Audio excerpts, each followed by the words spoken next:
یہ ایک عجیب و غریب صورتحال ہے کہ ایک طرف ہائی کورٹ ابھی یہ فیصلہ کرنے بیٹھا ہے کہ گواہان کی اجازت دینی ہے ملزم کو یا نہیں دینی، اور یہ بھی ایک انوکھی صورتحال ہے کہ ملزم کو گواہ پیش کرنے کی اجازت نہیں دی جا رہی، اور اسلام آباد ہائی کورٹ کہتے ہیں اس معاملے کو بھی ہم دیکھیں گے اگلے ہفتے، اور ساتھ ہی ٹرائل کورٹ کو کہتے ہیں کہ تم فیصلہ کر دو، اور ٹرائل کورٹ فیصلہ کر دیتا ہے بغیر گواہان کے۔ اور فیصلہ کیا کرتے ہیں؟ دیکھیے فیصلہ صرف یہ ہے کہ 2018-19 میں عمران خان صاحب نے کہا کہ میں نے 21 ملین روپے کیبلز کچھ تحفے خریدے تھے، جن میں وہ گھڑی بھی شامل ہے جو بہت مشہور رہی، اور وہ میں نے 5 کروڑ 80 لاکھ کے بیچ دیے،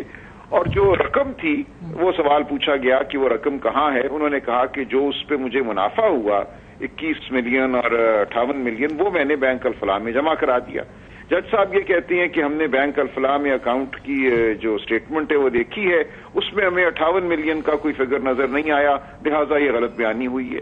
وہ یہ کہہ رہے ہیں کہ میں نے منافع وہاں جمع کرایا ہے، باقی معاملہ آپ ان کے انکم ٹیکس گوشوارے دیکھ لیں، کیش ان ہینڈ ایک چیز ہوتی ہے، انہوں نے الفلاح بینک کے حوالے سے صرف منافع کا کہا تھا، یہ نہیں کہا تھا کہ 58 ملین میں نے وہاں جمع کرائے ہیں، اور یہ سٹیٹمنٹ ان کی جو سیکشن 342 کا بیان ہے وہ بھی میں نے پڑھا ہے، اس میں بالکل وضاحت سے موجود ہے۔ ایک تو یہ گراؤنڈ بنایا گیا 2018-19 کے لیے، پھر 19-20 پہ آ جائیں۔ 19-20 کے لیے وہ یہ کہتے ہیں کہ انہوں نے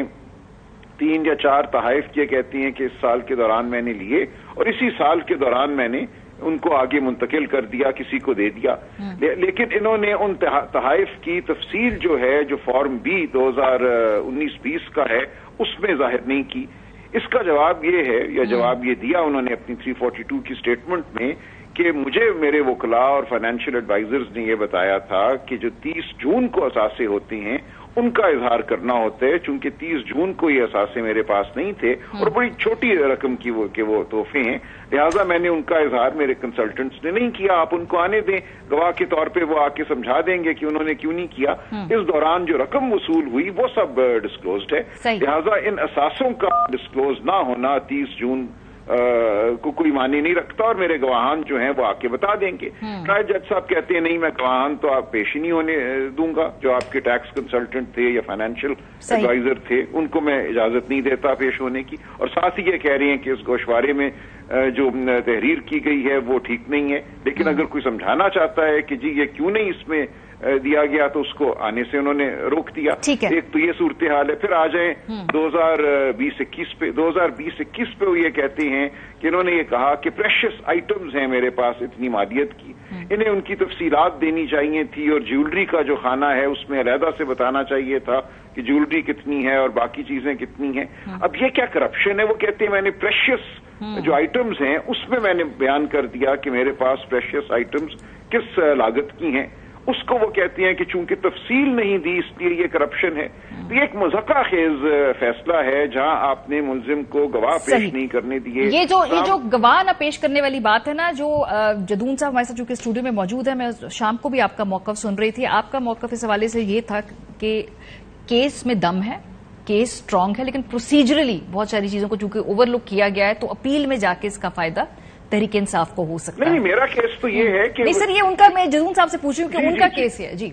دیکھیے میرٹس پہ بھی میں تو عرض کر رہا ہوں کہ کوئی کیس نہیں بنتا، لیکن اتنی اس میں فاش غلطی کی گئی ہے۔ اسلام آباد ہائی کورٹ ابھی بیٹھا ہوا ہے، اگلے ہفتے کا نوٹس ہے، انہوں نے ابھی اس بات تو سر آپ کہہ رہے ہیں کہ پروسیجرلی بھی مسئلہ ہے اور کیس میں بھی دم نہیں ہے، لیکن جدون صاحب کا تھوڑا ڈفرنٹ پوائنٹ آف ویو ہے اس میں، ذرا وہ بھی سن لیتے ہیں۔ جی بسم اللہ الرحمن الرحیم، بہت شکریہ۔ دیکھیں یہ کیس جو تھا بیسیکلی الیکشن کمیشن میں فائل کیا گیا، اور انہوں نے ریکویسٹ یہ کی تھی کہ 62(1)(f) ان پہ لگا کے ان کو ڈسکوالیفائی کریں فار لائف۔ تو الیکشن کمیشن نے ان کے وکلات کو موقع دیا، وہاں پہ آرگومنٹ ہوئے، تو وہ اس نتیجے پہ پہنچے کہ ان کا کیس 62(1)(f) کا نہیں بنتا، یہ کیس کرپٹ پریکٹسز کا ہے۔ انہوں نے کنسیلمنٹ آف دا ایٹم جو بھی اسٹیٹمنٹ کے اندر کنسیل کیے، آگے پھر انہوں نے ایک سیشن کورٹ کو بھیجا کہ آپ اس کو مزید جانچ پڑتال کریں، کیونکہ کرمنل سائڈ کا کیس انہوں نے بنایا ہے۔ اب کرمنل میں یہ ہوتا ہے کہ پروسیکیوشن کو ثابت کرنا پڑتا ہے کہ جی یہ چیزیں ہیں یا نہیں ہے، کوئی ڈاؤٹ نہیں ہونا چاہیے، کیونکہ آپ ایک بندے کو پینلائز کر رہے ہیں، کنوکشن دے رہے ہیں۔ اب اس میں یہ کیس گیا ہے نومبر 2022 میں، یہ سمری ٹرائل ہوتا ہے، اس میں رائے صاحب اس چیز سے اتفاق کریں گے، لمبا نہیں چلتا، یہ کوئی مرڈر کیس نہیں ہے کہ 2 سال چلے گا۔ اب پہلے پی ٹی آئی والوں نے اس کیس کو سیریس ہی نہیں لیا، انہوں نے کہا جی خیر چلا دیں گے، اور یہ چارج فریم نہیں ہونے دے رہے تھے، انہوں نے کورٹ کے ساتھ کوئی تعاون نہیں کیا. متعدد موقع دیے گئے, پھر ایک جج صاحب بیچ میں ٹرانسفر ہو گئے, پھر دوسرے جج صاحب آ گئے, پھر جب عمران خان اریسٹ ہو گئے تو پھر ان پہ اس وقت چارج فریم ہوا ہے. اب ایک علیحدہ کنٹروورسی ہے کہ وہاں پہ کس طرح چارج فریم ہوا ہے, لیکن اگر وہ اریسٹ نہ ہوتے تو ہو سکتا ہے ابھی تک چارج ہی نہ فریم ہوتا. یہ اس کو چلنے نہیں دے رہے تھے. یہ بات ریکارڈ کی میں کہہ رہا ہوں, یہ سارے ملزم ہر تاریخ میں نہیں پیش ہوتا, یہ 3 دفعہ پیش ہوئے سارے کیس میں, وہ بھی بڑی مشکل سے. یہ تو ایک فیکٹس کی بات ہے. اب جب آخر میں جج صاحب نے کہا جی میں ڈے ٹو ڈے پروسیڈنگ کروں گا, تو پھر انہوں نے یہ سمجھا ہے کہ یہ تو کام ابھی سیریس ہو رہا ہے, ہمیں تو کرنا چاہیے. تو انہوں نے 3 جو گراؤنڈ سے ٹیکنیکلی وہ لیے ہیں کہ ایک تو یہ لمیٹیشن اس کیس میں جو ہے سیکشن 134 کی جو سب کلاس 4 ہے اس میں نے کہا کہ 120 ڈیز کے اندر آپ فائل کریں. ہو سکتا ہے اس میں جان ہو ان کے کیس میں. اب دوسرا انہوں نے کہا جی یہ ایتھورائزیشن جو ہے نا وہ جو لکھا ہوا ہے وہ کمیشن ایتھورائز کرتا ہے کسی بندے کو, تو سیکٹری الیکشن کمیشن جو ہے وہ نہیں کر سکتا. لفظ واقعی وہاں پہ کمیشن نہیں لکھا ہوا ہے. وہ تیسرا ان کا یہ تھا کہ تیسرا ان کا یہ تھا کہ جورسڈکشن جو آپ کسی کمپلینٹ کے اندر کرمنل ٹرائل کرتے ہیں تو عموماً مجسٹریٹ کے پاس استغاثہ پیش ہوتا ہے, تو استغاثے کے بعد جو ہے پھر وہ سمری کرسری اسٹیٹمنٹ ریکارڈ کرنے کے بعد پھر آگے سیشن کورٹ کا اگر کیس ہو تو اس کو ریفر کرتا ہے. یہ 3 ان کے بیسیکلی پوائنٹس ہیں ٹیکنیکلی. اب میرٹ پہ انہوں نے تو ادھر تو کورٹ میں کوئی ایسی بات نہیں کہ انہوں نے یہ ایڈمٹ کیا ہے کہ جی ہم نے اس کے ڈیٹیل آف دا ایسٹس جو ہے وہ نہیں دی. آپ یہ کہ آپ اگر سال کے اندر 30 جون کے اندر اس کے یہ تھا کہ 31 دسمبر تک آپ نے ایسٹ کہ جی ہم نے یہ ڈسپوز آف کر دیا ایسٹ, لیکن انہوں نے کہا جی یہ میں ڈسپوز آف کیے ان کے لیے ضروری نہیں ہے کہ میں ڈیٹیل دوں. تو اس میں یہ اپنے میری یہ اوپینین ہے کہ انہوں نے میرٹ پہ کیس کو لیا ہی نہیں ہے, انہوں نے ٹیکنیکلٹیز پہ لیا ہے. پھر جب جج صاحب کا آخر میں یہ ہوا ہے کہ انہوں نے 5 جو آج اگست تھا ان کا لاسٹ ورکنگ ڈے تھا, سمر ویکیشن چھٹیاں ہو رہی ہیں, تو انہوں نے جلد بازی کہہ لیں یا جلدی میں کہہ لیں, یہ اس چیز میں بڑا وزن ہے لیگلی کہ آپ اگر ہائی کورٹ کے اندر ایک کیس پینڈنگ ہے یا ہائی کورٹ کے جج کو بھی ویسے انہوں نے مجھے نہیں پتا انہوں نے یہ بھی آرڈر کر دیا کہ آپ فائنل آرگومنٹ جو ہیں وہ جا کے دیں اور سنیں. انہوں نے پھر یہ فائنل آرڈر جو فیصلہ تھا اس کو بھی نہیں روکا کہ آپ فائنل آرگومنٹ دے رہے ہیں تو فائنل فیصلہ نہ کریں. تو آپ کے نزدیک جلد بازی کے اندر کیا پروسیجرل چیزیں اوور لک ہوئی ہیں؟ کوئی خاص طور پہ پی ٹی آئی کی کچھ پٹیشنز اگلے ہفتے بھی تھی جس میں گواہوں کو اس کے اندر یہ سب سے بڑی امپورٹنٹ جو چیز ہے نا کہ اگر آپ دیکھیں کسی بندے کی ایویڈنس کو ڈسکارڈ کرتے ہیں اس کو ریکارڈ پہ لانے دینا, چلے وہ ریلیونسی نہیں بنتی تو آپ اس کو ایویڈنس پہ ریکارڈ پہ لے کے آتے ہیں کہ دیز آر دا فیکٹس, اور یہ ایویڈنس جو ہے اس کے ساتھ کوئی لنکیج نہیں ہے, کوئی اس کے ساتھ اس کیس کا تعلق نہیں, واسطہ نہیں بنتا. یہ ریزنز ہے اس وجہ سے میں اس کی ایویڈنس کو یہ اپیل لیول پہ جا کر آپ کو لگتا ہے کہ یہ ایک اسٹرانگ آرگیومنٹ ہوگا. یہ دیکھیں نا اگر پیورلی آپ دیکھیں کانسٹیٹیوشنلی دیکھیں آرٹیکل 10A کا جو تقاضا ہوتا ہے, چاہے آپ نے کنویکشن دینی ہے کوٹل کرنی ہے, لیکن آپ ایک بندے کو فیئر ٹرائل کا رائٹ جو ہے اس کا فنڈامنٹل رائٹ ہے, کوئی بھی بندہ ہو. تو اگر عدالت یہ سمجھتی ہے, ہائی کورٹ کانسٹیٹیوشنل جوریکشن میں یا کرمنل ریویژن کے اندر یہ سمجھتی ہے کہ اس ٹرائل کے اندر فنڈامنٹل رائٹس جو ہے آرٹیکل 10A کو وائلیٹ کی گئے, تو پھر اس میں یہ فیصلہ دے سکتے ہیں کہ ان کا ٹرائل جو ہے, کیونکہ آلریڈی ہائی کورٹ کے اندر یہ والی اپلیکیشن اگر ڈسپوز آف کرتے نا تو سچویشن ڈفرنٹ ہوتی. انہوں نے کہا جی اگلے ہفتے کے لیے نوٹس ہے کہ آپ نے یہ جو ایویڈنس, یہی ہوتا ہے کہ کیس ریمانڈ ہو جاتا ہے کہ جی ان کی جو ایویڈنس ہے یہ ریکارڈ کریں اور پھر فیصلہ کریں. لیکن اس میں ایک اور ایشو بھی ہے جو خاص طور پہ سوشل میڈیا فیس بک پوسٹ کے حوالے سے کل کے اسلام آباد ہائی کورٹ کے فیصلے میں انہوں نے کہا کہ رپورٹ بنا کر 15 دن میں بتائیے آڈٹ کرا کے کہ یہ ان کی کیا سٹیٹس ہے, کیا یہ ٹھیک ہیں یا غلط ہیں. اگر غلط بنایا تو جس نے بنایا ہے اس کو کیا جائے, تو وہ چیز بھی تو ابھی سامنے منظر عام پہ نہیں ہے, وہ اثر انداز ہوگی. جی ایف آئی اے کو یہ کہا تھا کہ یہ کہتے ہیں کہ جج صاحب کے پوسٹ لگی ہوئی ہیں ان کی فیس بک ہے اور آپ کی رپورٹ کچھ اور کہہ رہی ہے, تو اس وجہ سے کہ ایک آپ کورٹ کے لیے بدنامی کا سبب بھی بنتا ہے کہ اگر ان کی پوسٹ نہیں تھی تو ان پر ایلیگیشن کیوں لگی ہیں یہ, یا اگر ان کی پوسٹ تھی تو پھر اس کا کیا کنسیکوینس ہے. لیکن وہ تحقیقات کی رپورٹ تو 15 دن بعد آنی, اس سے پہلے فیصلہ آ جائے تو پھر بعد میں آپ لگتا ہے کہ کوئی کمپلیکیشنز آئیں گی قانونی طور پہ, اپیل کے لیول پہ وہ جا سکتی ہے رپورٹ. وہ تو آپ اس طرح لے سکتے ہیں کہ آپ باعث کا آنسر جو ہے نا وہ تو جج صاحب نے اس کو ٹوٹلی اگنور کر دیا. انہوں نے اپلیکیشن دی ہے کہ جی آپ کیس نہ سنیں. ایک یہ اس میں ٹیکنیکل یہ بھی پوائنٹ تھا کہ جب ان کی کل جو ٹرانسفر اپلیکیشن ہے تو وہ جو سیکشن 526 ہے اس کی سب سیکشن 8 ہے, اس میں یہ ہوتا ہے کہ اگر آپ کی ٹرانسفر اپلیکیشن پینڈنگ ہو تو فائنل ڈیسیژن جو ہے وہ نہیں دیا جاتا. تو کل ان کا وہ جو چیز تھی وہ ختم ہو گئی کیونکہ انہوں نے ٹرانسفر اپلیکیشن ساری ڈیسائیڈ کر دی اور جو ایویڈنس والی تھی اس کو اگلے ہفتے کے لیے نوٹس کر دیا. اور پھر ہائی کورٹ نے یہ بھی کہہ دیا کہ آپ پیش بھی ہوں, آرگومنٹ بھی کریں اور کوپریٹ بھی کریں. اگلے ہفتے اپیلیں لگی ہوئی تھی اسلام آباد ہائی کورٹ میں, اب کیا وہ ان کی کوئی وہ ویلیو نہیں رہی ہے اب چونکہ فیصلہ آج آ گیا ہے, یا وہ دوبارہ ٹیک اپ ہو سکتی ہیں ان کو بھی؟ نہیں, وہ تو دیکھیں جس گراؤنڈ پہ انہوں نے لی تھی وہ تو ایویڈنس تو ڈسکارڈ ہے, ایویڈنس تو نہیں ریکارڈ ہوئی نا. وہ انہوں نے کہا جی 12:30 پہ آپ گواہ لے آئیں. میں نے کہا نا پہلے پی ٹی آئی والے کوپریٹ نہیں کر رہے تھے. جب انہوں نے دیکھا جج صاحب اب ہو گئے ہیں تیار, اب یہ کیس کا فیصلہ کرنے جاتے ہیں, اب پھر یہ جو ہے سو جو ہے اگر گواہ پیش کرنے دیے جاتے تو ظاہر میرے حال میں بہتر ہوتا اس میں, کیونکہ فیئر ٹرائل کا پھر ان پہ یہ نا آبجیکشن اٹھتا ہے کہ آپ جو ہے ہمیں گواہ کا, چاہے گواہ ریلیونٹ تھے یا نہیں تھے, میرے ذاتی اوپینین یا لیگل اوپینین ہے کہ ان کو ریکارڈ کا حصہ ضرور بنانا چاہیے. لیکن جدون صاحب نے دیکھا کہ 12:30 کے قریب فیصلہ آتا ہے, 1:45 بجے قریب امپلیمنٹیشن شروع ہو جاتی ہے, وہ لاہور سے گرفتار ہو کے الیکشن کمیشن کے وہ سارے جیسے سارے جو پرزے تھے وہ تیار تھے, بس یہ تو پھر آپ کو بتائے کامن پریکٹس ہے ویسے آپ چونکہ نہیں کامن پریکٹس نہیں ہوتی, یہ کتنی دیر لگتی ہے آرڈر جانے میں, جا کے پتہ کرنے میں, گرفتاری میں؟ پاس کے تھانے کے پاس جانا پڑے تو میرے خیال میں 10 دن یا 2-4 دن تو لازمی لگتے ہیں. اتنا میں نے کہا نا وہ جج صاحب ساری چیزیں تھے, انہوں نے آج جانا تھا تو انہوں نے یہ ججمنٹ دے کے جانی تھی, اس کو کوئی چانس نہیں تھا کہ جو بھی بات ہوتی انہوں نے ججمنٹ آج انہوں نے ڈٹرمن کیا ہوا تھا میں نے دے کے جانی. یہ بھی ایک کوشچن اٹھتا ہے کہ بھائی آپ نے اگر چھٹیوں پہ جانا ہے تو چھٹیوں کے بعد کیس رکھ لینا, یہ 2 ہفتے کے بعد آپ جو ہے وہ چھٹیاں 1 ہفتے کے بعد کر لیں, 5 کے بجائے آپ 13 سے چھٹی چلے جائیں. اب ضروری تو نہیں کہ بہرحال جیسے آپ کہہ رہے کہ کیس تگڑا ہے لیکن پروسیجرل معاملات کی وجہ سے اب جو ہے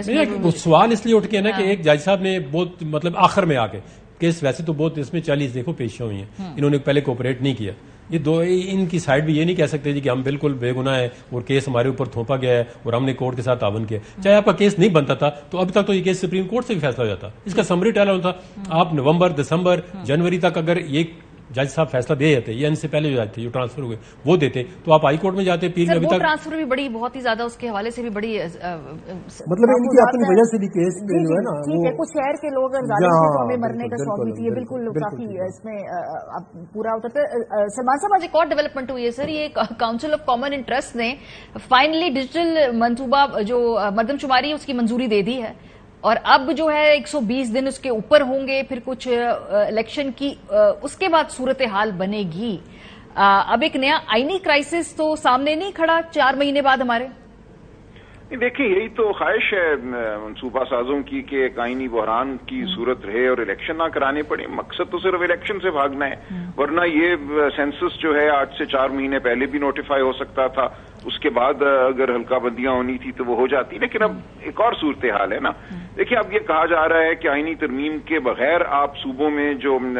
نشستیں ہیں ان میں اضافہ اور کمی کر دیں گے, بلوچستان کی بڑھ جائیں گی, پنجاب کی 8 کم ہو جائیں گی. اور یہ جو کاؤنسل آف کامن انٹرسٹ ہے یہ کیا ہے؟ اس میں تو 2 غیر منتخب وزیر اعلیٰ تھے جن کا کام صرف اور صرف الیکشن کرانا ہوتا ہے. اس نوعیت کے معاملات میں منظوری دینا ان کے فرائض میں شامل ہی نہیں ہے. تو یہ بالکل یہ مکمل طور پہ اب پاکستان جو ہے غیر آئینی کھائی میں گر چکا ہے. ہمارے کام آئین کے برخلاف کر رہے ہیں. کاؤنسل آف کامن انٹرسٹ بالکل ایک کھوکھلی